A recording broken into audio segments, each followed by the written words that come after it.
Good morning friend, कैसे आप लोग सब अच्छे होंगे। सभी को मेरी तरफ से राम राम राधे राधे। तो आइए आज की जो बात करते हैं, आपको पता है कि आज मॉनेटरी पॉलिसी अपडेट आ चुका है और एवरी 2 मंथ्स पे आता है, तो उसके बारे में डिटेल बात करेंगे और स्टैटिक भी बात करेंगे और आपका करंट अफेयर्स में भी बात करेंगे कि क्या चल रहा है। तो बढ़िया पूरा का पूरा वीडियो देखना और वीडियो डेफिनेटली पसंद आएगा।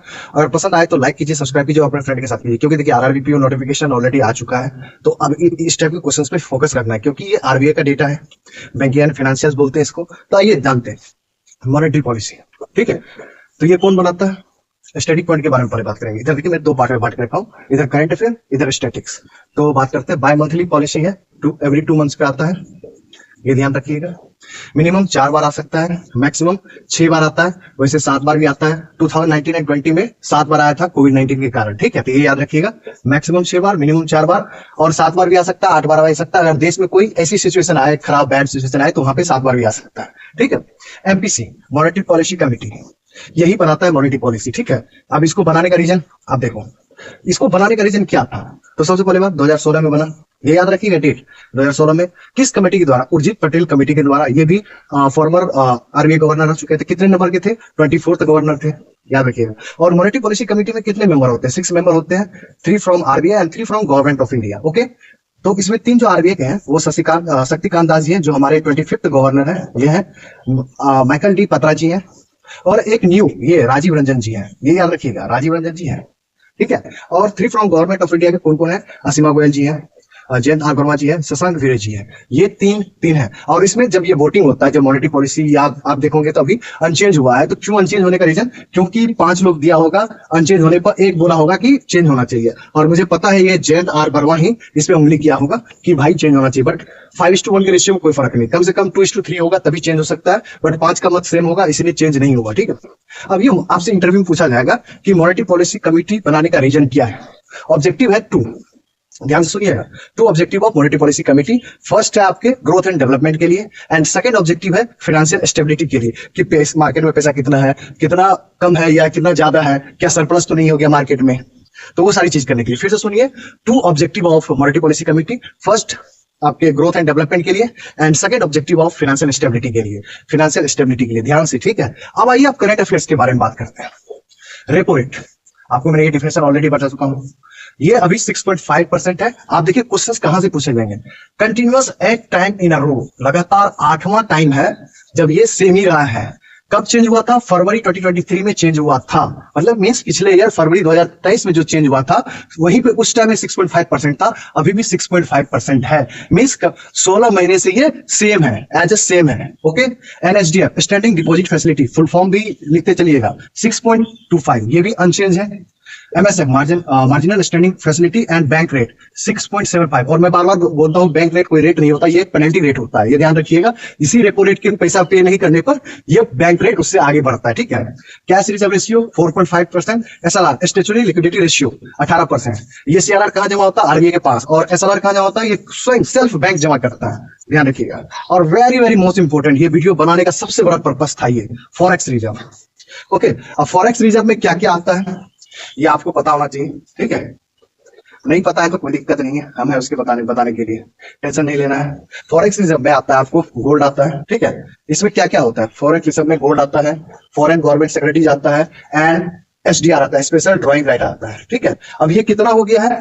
हमारे गवर्नर शक्तिकांत दास जी के कहने का मतलब है कि हमारे पास अभी फॉरेक्स रिजर्व $651.5 बिलियन हो चुका है, जो कि डिप किया था 24 मई और 2 बिलियन डिप कर गया था, $2 बिलियन। बट अभी कितना बढ़ गया है? $4.8 बिलियन बढ़ गया है। आप देखेंगे कि आज ही आप करंट अफेयर में देखेंगे कि एफडीआई आया है, सिंगापुर टॉप किया है। उसके बाद आप देखोगे तो 3rd लार्जेस्ट एक्सपोर्टर हम बन गए हैं नीदरलैंड के साथ। फर्स्ट पे हम जो अपने देश से दूसरे देश में जब सेंड करते हैं तो उसको एक्सपोर्टर बोलते हैं। तो उस केस में फर्स्ट पे यूएसए है, सेकंड पे यूएई है, 3rd largest partner of Netherlands हो गया है in the sense of export के मामले में नीदरलैंड के साथ, ये ध्यान रखिएगा। और टॉप जो एफडीआई डेस्टिनेशन है, मतलब दूसरे देश से जो हमारे इंडिया में आते हैं उसे हम एफडीआई बोलते हैं, उसको इनफ्लो बोलते हैं। मतलब दूसरे देश से आना, तो उसमें सिंगापुर टॉप है। तो इस कारण से यहाँ पे पैसा बढ़ा है, 4.8 बिलियन बढ़ा है। तो इसका मतलब टोटल फॉरेक्स रिजर्व कितना है 31 मई तक, 31 मई 2024 तक 651.5 बिलियन। यही वेरी वेरी इंपॉर्टेंट है। अब देखिए एवरी 2 मंथ पे आता है, अभी जून में आ गया, तो जून होगा जुलाई होगा, मीन्स 2 मंथ के लिए, फिर अगस्त में आएगा। अगस्त में अगर डेटा चेंज होता है तो डेफिनेटली मैं वीडियो बनाऊंगा। अगर डेटा चेंज नहीं होता, बट डेटा देखिए कहाँ कहाँ पे चेंज होगा, इस पे होगा, जीडीपी पे चेंज होगा, जीडीपी वगैरह पे मैं कल अलग से मतलब उसमें मैं आपके करंट अफेयर में नोट कर दूंगा, बट मैं नहीं चाह रहा हूँ कि बड़ा वीडियो बन जाए। तो ये सारी चीज था, एक बार आप अच्छे से देख लो।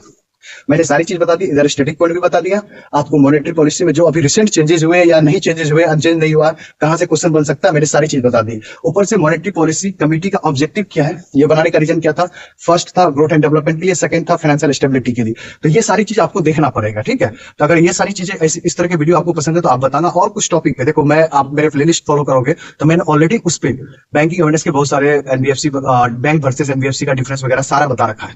हाँ, एक चीज मैं क्लियर कर देता हूँ, मेरे में लाख कमी होगा, मेरे पास जॉब नहीं है, आपको भी पता है, मेरे में लाख कमी होगा, बट मेरे पढ़ाने का तरीका, कंटेंट, या मैं आपको गलत कंटेंट नहीं दूंगा। मैं बार बार कहता हूँ कि आरआरबी पीओ में मैं इजीली आपको करंट अफेयर्स में 15 से 20 नंबर दूंगा। हाँ, कोई बात नहीं, ग्रुप पे डिस्कशन चल रहा है कि मैं इन्फ्लुएंसर बन गया और मैं गलत तरीके करता हूँ, ठीक है, कोई बात नहीं, गलत तो नहीं बोलता हूँ। अगर गलत होता तो भाई मैं कॉपीराइट हो जाता यूट्यूब पे, ठीक है।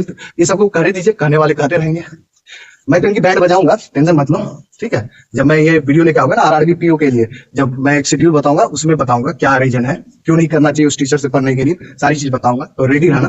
तो पहले तो आप ये पढ़ लो, ठीक है। हाँ, एक चीज और फिर इस वीडियो के थ्रू मैं बता देता हूँ, वो तो बताना तो पड़ेगा ना, टेलीग्राम वाला सीन, क्योंकि आप लोग थोड़ा नादान हो। मेरे टेलीग्राम पे ज्वाइन करने के लिए @THERBI वॉरियर 09 सर्च करेंगे तब मेरा ग्रुप मिल जाएगा। यहाँ पर आप ऐड हो जाओ, यहाँ पे मेरा नंबर रहता है, यहाँ से आप मुझे कांटेक्ट करो। मेरा पेड भी चलता है, और पेड कंटेंट में मैं current affair plus banking plus computer सारा चीज प्रोवाइड करता हूँ। और सबका अलग अलग चार्जेस है, चार्जेस पूछ लो, डेमो ले लो मेरे से, उसके बाद आप डिसाइड करोगे कि आपको लेना है कि नहीं। और मैं आप मेहनत करता हूँ आपके लिए, और ये चीज आप मैं मिनिमम चार्ज है, ज्यादा नहीं है, मैं मैक्सिमम चार्जेस नहीं करता, बहुत कम प्राइस में आपको अच्छे कंटेंट देने की कोशिश करूंगा। तो आप ये ले लो, ज्वाइन होकर आप देख लोगे आपको मजा आता है कि नहीं। तो ये सारी चीजें बात है। और कुछ बच्चे का काम क्या है, कोई दूसरे टीचर्स के जो बच्चे हैं उसका काम है कि ना मेरे में ना कमियां मेरे में नहीं निकालना है, कमियां निकालेंगे। अर्थमेटिक को ऐसे लिख दिया, ARTHMITC लिख दिया, अर्थमेटिक में यहाँ कमियां निकाल देंगे। अरे अर्थमेटिक को अर्थमेटिक लिख दिया, चैनल को CHANNAL लिख दिया, तो CHANNEL होना चाहिए। अरे भूतनी के, तेरे से तो ज्यादा पता है ना। तो ये सब चीज तुम करते रहो, एग्जाम में तुम यही करने जाओगे। पजल में अरे कुछ बच्चा देखते हो ना, सुनते हो ना, अरे पजल गलत पूछा है, पजल गलत नहीं होता है। तुम दूसरे में जो गलती निकालते जाते हो ना, आदत होता है ना, तो वही चीज एग्जाम में तुम्हारे साथ होता है, और वही चीज तुम वहां पे भी करते हो। अरे IBPS ने गलत पजल पूछ लिया, अरे गलत ब्लड रिलेशन था, और वो गलत ब्लड रिलेशन होता ही नहीं है, तुम्हें लगता है कि गलत ब्लड रिलेशन है। और ये तुम्हारी जो आदत है ना, हैबिट जो होता है, वो हैबिट एग्जाम में भी दिखता है। तो वहां पे भी तुम कहते हो कि अरे ब्लड रिलेशन गलत पूछ दिया IBPS ने, अरे मैं टीचर को जाके बोलूंगा, अरे गलत पूछ दिया सर, IBPS को टैग करो। अरे बहुत नहीं है, कुछ नहीं है, वो गलत नहीं है, तुम्हारे वो माइंड का खेल है, क्योंकि तुम दूसरे के कंपैरिजन करते हो, दूसरे पे कीचड़ उछालने में लगे रहते हो। तो ये करते रहो, एग्जाम में भी हो जाएगा तुम्हारे साथ, ठीक है। मिलते हैं नेक्स्ट वीडियो में, thank you very much, tata bye bye, take care, good luck.